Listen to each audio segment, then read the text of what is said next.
Hi friends, అస్సలాముఅలైకుం. Welcome back to our Jafar vlogs. అందరూ ఎలా ఉన్నారండి? బాగున్నారా? మీరందరూ బాగుండాలని మనస్ఫూర్తిగా కోరుకుంటున్నాను. ఈరోజు మనం నేర్చుకోబోయే రెసిపీ వచ్చేసి శనగలు తాలింపండి. చాలా సులువైన పద్ధతిలో రుచికరంగా ఎలా తయారు చేసుకోవాలో తెలుసుకుందాం. దీనికోసం శనగల్ని తీసుకుని శుభ్రంగా కడిగి కనీసం ఒక 6 గంటలైనా నానబెట్టుకోవాలండి.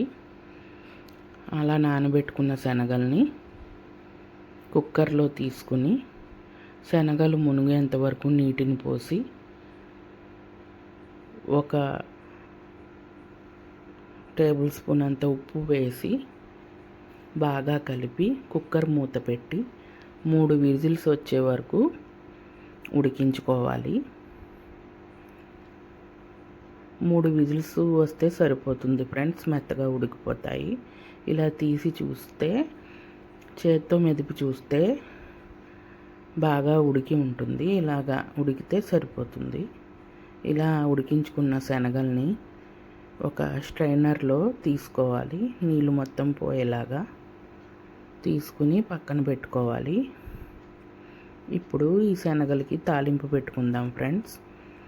ఒక వెడల్పాటి గిన్నె తీసుకొని అందులో 2 టేబుల్ స్పూన్స్ అంతా ఆయిల్ తీసుకోవాలి.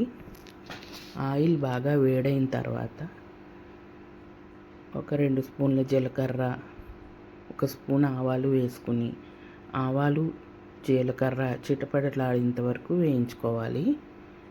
ఆవాలు జీలకర్ర వేగిన తర్వాత 10 పచ్చిమిరపకాయలను సన్నని చీలికలుగా కట్ చేసుకుని వేసుకోవాలి. వేసుకుని బాగా వేయించాలి.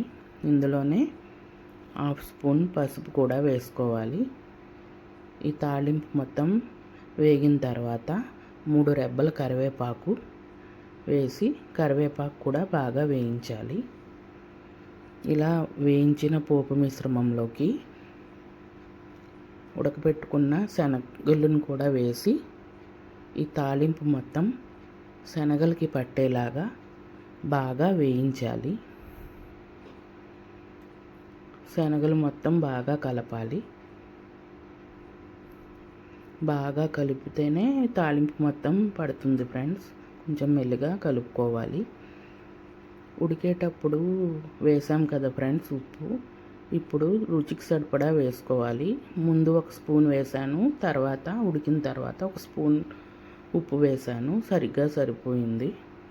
అలాగే పచ్చిమిరపకాయ కారం సరిపడదు అనుకుంటే 1 స్పూన్ ఎండు కారం ఇంట్లో వాడుకునేది వేసుకోవాలి. ఇష్టం ఉంటేనే, లేకపోతే అవసరం లేదు.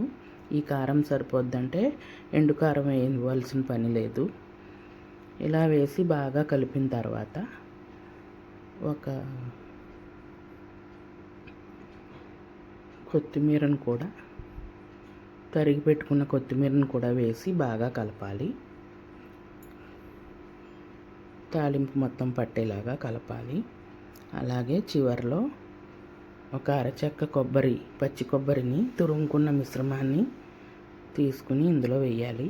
ఇలా పచ్చి కొబ్బరి వేయడం వల్ల టేస్ట్ చాలా బాగుంటుంది ఫ్రెండ్స్. పిల్లలు కూడా ఇష్టంగా తింటారు.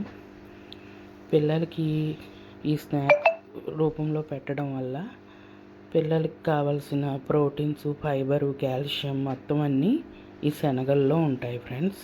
ఇలా చేసి పెట్టడం వల్ల పిల్లలు ఇష్టంగా తింటారు. ఇలా తయారు చేసుకున్న మన శనగల తాలింపుని వేరే గిన్నెలో డిష్ అవుట్ చేసుకోవాలి. చాలా యమ్మీగా ఉండే శనగల తాలింపు అయితే తయారయ్యింది ఫ్రెండ్స్. మీరు కూడా తప్పకుండా ట్రై చేయండి. చాలా ఇష్టంగా తింటారు అందరూ కూడా. అంతే ఫ్రెండ్స్, ఎంతో రుచికరమైన శనగల తాలింపు అయితే రెడీ అయిపోయింది. దీన్ని చట్పటాగా తినాలంటే చాట్ మసాలా వేసుకుని, ఉల్లిపాయ తరుగు, నిమ్మకాయ కూడా వేసుకుని తినచ్చు. లేదనుకున్న వాళ్ళు ఇలా డైరెక్ట్గా తీసుకోవచ్చు. ఈ వీడియో కనుక నచ్చితే మా ఛానల్ని సబ్స్క్రైబ్ చేసుకోండి, లైక్ చేయండి, షేర్ చేయండి.